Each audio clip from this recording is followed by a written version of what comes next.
안녕하세요. 오늘 뉴스레터의 주요 내용은 다음과 같습니다. 1. 한국은 마10으로 무기 배치. 2. 40조 원. 3. 미국의 2차 타격.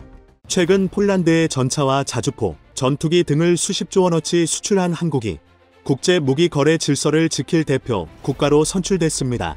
무기 거래 조약 ATT, 아움즈 트레이드 트리티 제8차 당사국 회의 폐회식에서 만장일치로 제9차 당사국 회의 의장국이 되었습니다. 무기 거래 조약은 최초의 법적 구속력 있는 조약으로 2014년 12월 발효됐습니다. 이 조약이 규제하는 대상은 전차, 장갑차, 대구경 야포, 전투기, 공격용 헬기, 전함, 미사일 발사대, 소형 무기 경화기 등입니다. 한국이 무기 거래 조약 당사국 회의 의장국을 맡은 것은 처음으로 그만큼 세계 방산 시장에서 한국의 위상이 올라갔음을 보여주었습니다. 이렇게 한국이 방산 시장에서 과거보다 한 단계 높은 위상을 차지하게 만든 것은 이번에 유럽의 나토 핵심 국가 폴란드에 대거 무기를 수출했기 때문으로 분석되고 있습니다. 국산 명품 무기를 폴란드로 대규모 수출하는 본계약이 26일 확정되었습니다. K2 흑표 전차 및 K9 자주포 수출을 위한 57억 6천만 달러 약 7조 6,780억 원 규모의 1차 이행 계약을 체결했습니다. 이번에 계약 체결에 폴란드 국방부 장관과 한국의 방사청장과 관계자들이 참석했는데 상징적으로 K2 전차가 처음으로 배치될 폴란드 모롱크에 있는 기계화 부대에서 계약 체결 행사가 열렸습니다. 이번 폴란드 수출 본계약은 중동과 아시아에 비해 상대적으로 부진했던 국산 무기의 유럽 시장 진출에 이정표가 될 것으로 전망되고 있습니다. 최근 미국 CNN은 한국의 세계 4대 방산 수출국에 진입하겠다는 발언을 크게 보도했는데 이미 폴란드와 대거 무기 계약을 체결하면서 4대 목표를 위한 조치를 취하기 시작했다고 했습니다. 그리고 2월에는 이집트와 지난해 말에는 호주와 대규모 거래를 성사시켰다고 했습니다. 한국의 목표를 달성하면 이탈리아뿐 아니라 지역 강국 중국은 물론 독일, 스페인, 이스라엘, 영국을 능가할 것으로 보인다고 했습니다. 이 보도가 레딧에 올라가면서 전 세계 네티즌들의 뜨거운 관심을 받았습니다. 그동안 TV와 에어컨, 세탁기 등 최고의 가전을 만들고 폴더블 폰과 같은 혁신적인 IT 71기들을 만드는 한국이 이제 무기까지 만든다고 하니 전 세계 네티즌들은 이같이 재밌고 놀라운 댓글을 달았습니다. 다이얼을 돌릴 때마다 지직거리는 소리가 나는 삼성 탱크를 보고 싶습니다. 에어컨이랑 스마트 TV 준다면 괜찮지 않아? 접을 수 있는 탱크. 웃기는 소리 같지만 모든 군대에게 놀라운 자산이 될 것입니다. 말 그대로 그런 식으로 공중투하도 가능할 수 있다. 한국은 불행하게도 지정학적 불안으로 인해 많은 군사비를 지출하고 있습니다. 선도적인 무기 수출국이 됨으로써 일부 투자를 회수하는 것이 합리적입니다. 그들의 최근 메가딜은 폴란드와의 계약이었습니다. 러시아는 최근 세계 최대의 무기 공급국 중 하나였습니다. 현재 상황에서 많은 국가들이 다른 곳에서 무기를 찾기 시작한다고 해도 놀라지 않을 것입니다.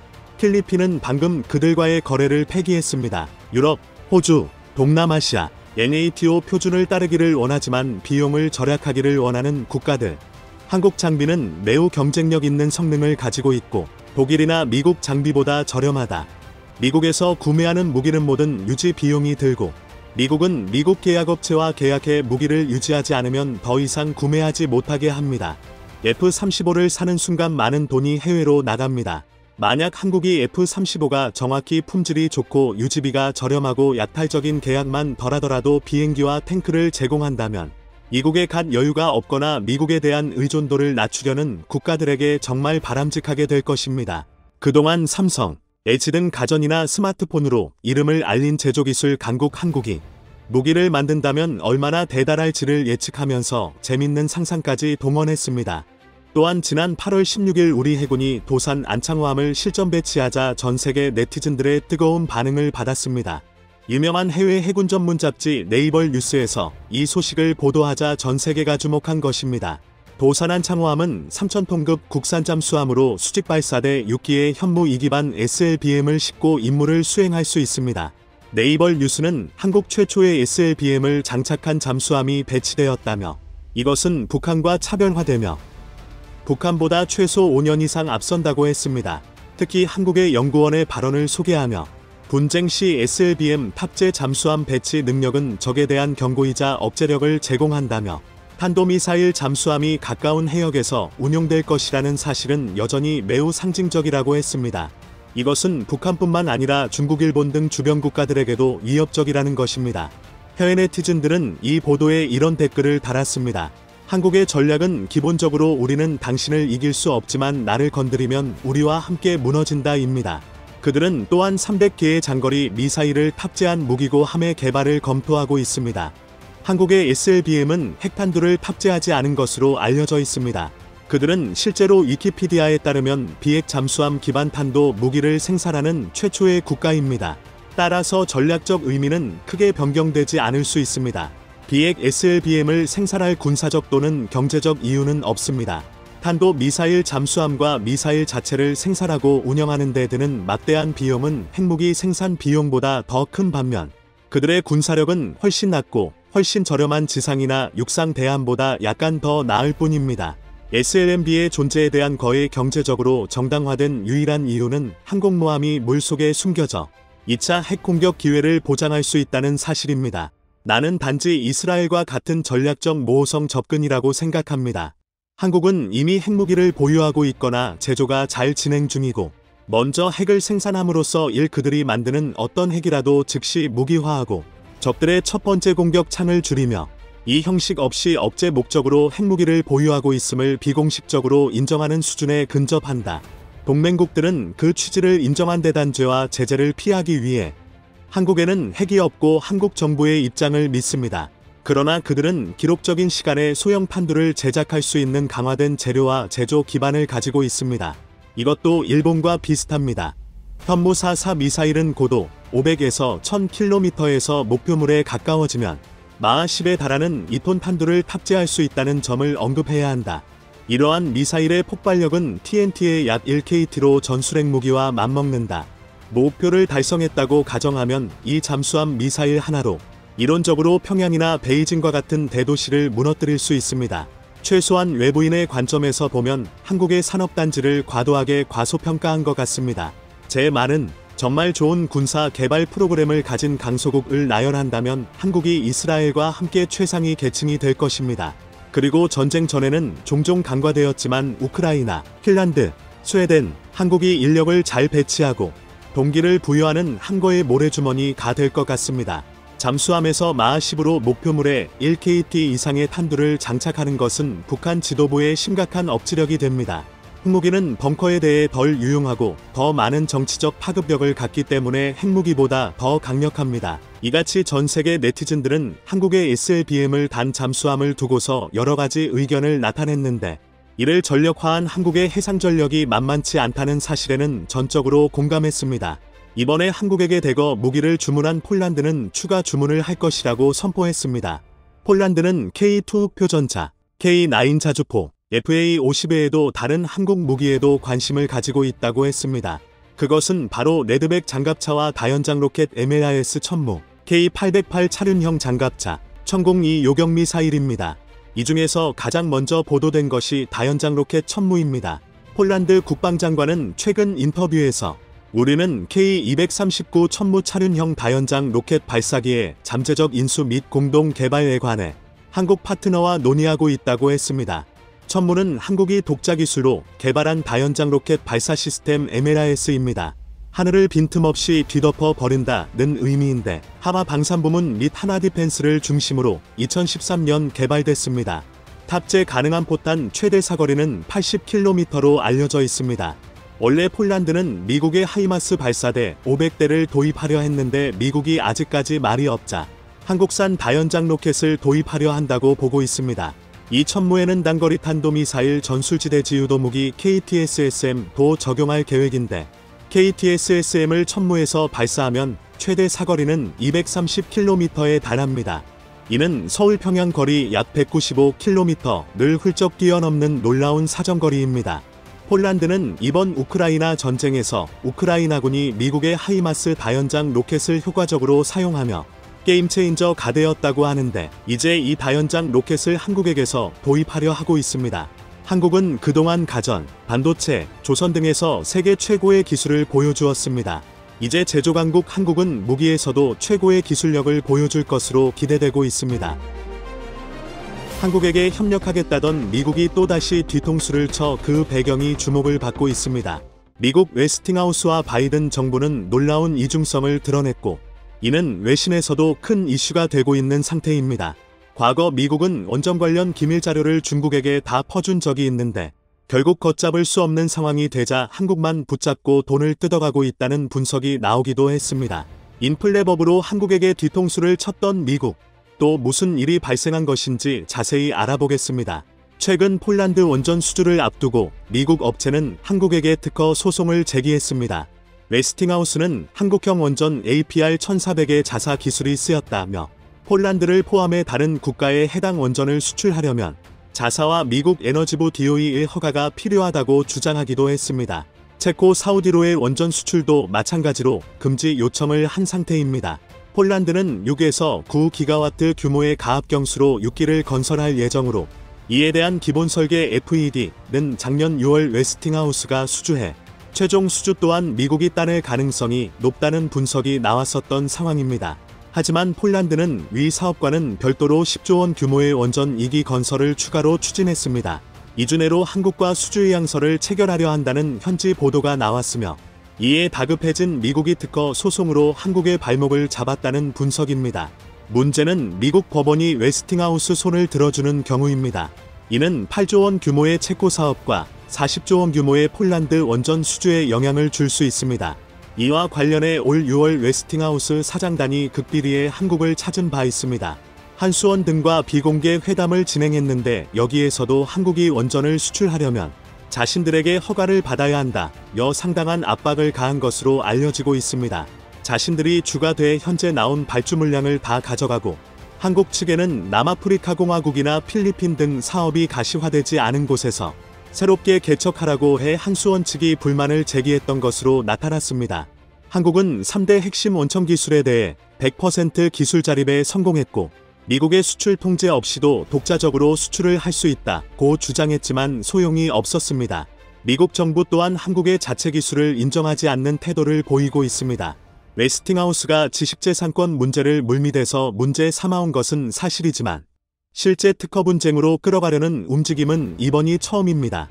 폴란드 사신 부총리가 직접 방미해 미국 에너지부 장관과 면담하며 이해를 구했지만 그들의 압박에 굴복했다는 보도까지 나오고 있습니다. 미국이 한국에게 원전 주도권을 내줄 생각이 없음은 여러 정황으로 밝혀지고 있습니다. 지난 5월 한미정상회담에 앞서 미국 의회는 초당적 지지 속에 원전 수출 법안을 통과시켰고 자국 주도로 원전 공급망을 재편하겠다는 의지를 보이기도 했습니다. 미국 에너지부는 원전 수명을 늘리는 쪽으로 정책 방향을 전환했으며 4년간 원전 사업자에게 60억 달러 규모의 보조금을 주기 결정한 상태입니다. 한국은 1997년 웨스팅하우스와 기술 사용 협정을 맺은 것을 근거 독자적인 수출을 원하지만 다시 원전 산업을 장악하려는 미국의 벽에 부딪히고 있는 것입니다. 미국 기술이 들어간 원자로를 재수출할 경우 미국과 수입국 간 원자력 협정 동의를 얻어야 하는 문제도 있습니다. 결국 미국은 자신들의 이득을 위해서는 기술 사용 계약도 순식간에 뒤집을 수 있는 것입니다. 과거 미국은 중국에게 뜻밖의 행동을 하기도 했습니다. 웨스팅하우스는 1886년 설립돼 원전에 대한 원천 기술을 보유한 회사입니다. 전 세계 절반 이상의 원전의 원천 기술을 제공했을 정도로 시장을 장악해 갔습니다. 그런데 1979년 미국 스리마일섬 원전 사고 발생 이후와의 신규 원전 건설이 최소화하면서 대학의 전문학과가 폐지되고 연구비가 삭감되자 원자력 산업 기반은 무너지기 시작했습니다. 이후 해외 사업으로 명맥을 이어갔지만 버티다 못해 2005년 매각을 추진했죠. 자신의 몸값을 18억 달러로 책정한 뒤 영국 한국두산중공업 일본 등의 매각을 타진했는데 도시바는 황당하게도 그 3배에 달하는 54억 달러를 주고 그 회사를 인수했습니다. 웨스팅하우스 연간 영업이익의 37배에 해당하는 금액으로 말입니다. 도시바가 웨스팅하우스를 인수하며 기대했던 것은 중국 시장입니다. 중국은 2004년 3세대 원자로 도입을 위해 국제 입찰을 붙인 바 있습니다. 10여 개의 해외 업체가 참여했고 웨스팅하우스와 프랑스 아레바 2개사로 압축됐죠.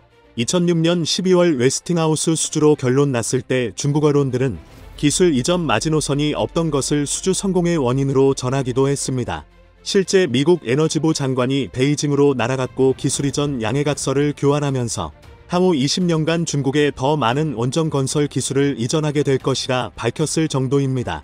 웨스팅하우스는 중국에게 7만 5천 건이 넘는 원전 관련 기밀 문서를 넘겨줬고, 그 중에는 3세대 원전으로 꼽히는 AP1000의 설계도도 있었습니다. 당시 웨스팅하우스는 지난 20년간 한국 등 다른 나라들과 많은 거래를 해왔지만 경험상 남에게 설계도나 매뉴얼을 준다고 해서 그들이 1에서 2년 안에 자신들 것으로 만들지 못했다. 이런 행동을 정당화했습니다. 중국 내 원전은 2009년 건설을 시작해 2014년 가동을 목표로 삼았지만 각종 문제로 2019년 초가 되어서야 사기 모두에 대한 상업운전을 할 수 있었습니다. 웨스팅하우스가 최첨단이라 자랑했던 원전 모델 AP1000에서 결함이 발견됐으며 냉각장치 부속 문제 또한 해결에 2년이나 걸리기도 했습니다. 결국 4년 이상의 공기 지연으로 인해 추가 공사비가 급격하게 발생했죠. 그 사이 중국은 미국 기술을 기반으로 3세대 원전을 완성해냈고 파키스탄 등에 수출하는 단계에까지 이르렀습니다. 웨스팅하우스는 급성장하는 중국 원전 시장에서 입지를 굳힐 것으로 기대했지만 중국이 자체적으로 원전 기술을 늘려 로열티 없이 건설을 하고 있는 것입니다. 중국은 프랑스로부터도 원전 기술을 흡수하며 미국의 기대를 산산조각 냈습니다. 결국 미국은 중국의 자체 원전 건설을 막아서지 못하고 있습니다. 지난 10년간 중국의 원자력 발전량은 3배 이상 증가했습니다. 전체 발전량에서 원전이 차지하는 비중은 5%로 확대된 상황입니다. 게다가 중국은 1대1로 전략으로 대규모 금융지원 등을 통해 3세계 국가들을 대상으로 원전 수출을 강력히 추진하고 있습니다. 결국 미국 스스로가 기술을 모조리 제공해주며 이런 사태를 키웠던 것입니다. 이 과정 속에 웨스팅하우스는 2017년 파산을 신청했고 이로 인한 도시바까지 몰락으로 이끌어 약 7조 원의 손실을 입히기도 했습니다. 그리고 2011년 후쿠시마 사고 또한 상황을 더욱 악화시켰죠. 멜트다운이 발생한 원자로 3기 중 2기는 도시바가 만든 것이었기 때문입니다. 사고 후 일본은 가동 중인 50개 원자로를 폐쇄했고 다른 국가들도 원전 계획을 전면 재검토했습니다. 그 후 도시바는 실적 압박에 시달리며 2015년 회계 부정 스캔들로 몰락했죠.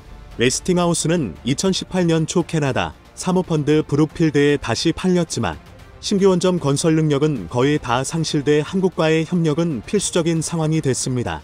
10년 전 웨스팅하우스가 조지아 보글 원전을 수주했을 때도 두산중공업이 원전 3, 4호기의 원자로 용기와 증기발생기를 공급하기도 했습니다. 그들이 중국에서 수주했던 원전에도 두산중공업의 원자로가 들어갔죠. 그런데 한국형 원전이 도마에 오른 이유는 기술 자립 여부가 기술료 지급과 연결되기 때문입니다.